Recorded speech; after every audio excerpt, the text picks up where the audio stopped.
Ketua Umum Partai Solidaritas Indonesia, Kaisang Pangarep, melantik pengurus DPW PSI Sulsel dan juga 24 DPD Kabupaten Kota.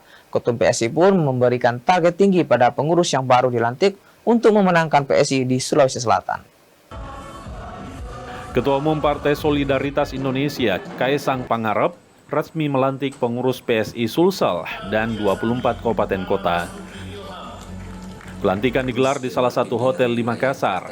Kaisang Pangarep pun memberikan target tinggi pada pengurus DPW PSI Sulawesi Selatan.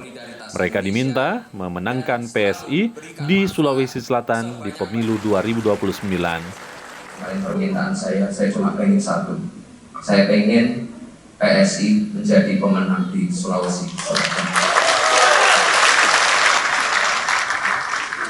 Gak ada alasan. Jadi untuk seluruh teman-teman yang hadir di sini, DPC kan hadir semua. Saya minta tolong kita menangkan PSI nanti di 2029.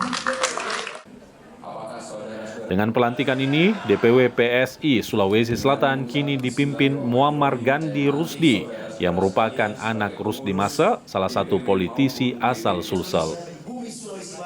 Arif Tetana, Kompas TV Makassar.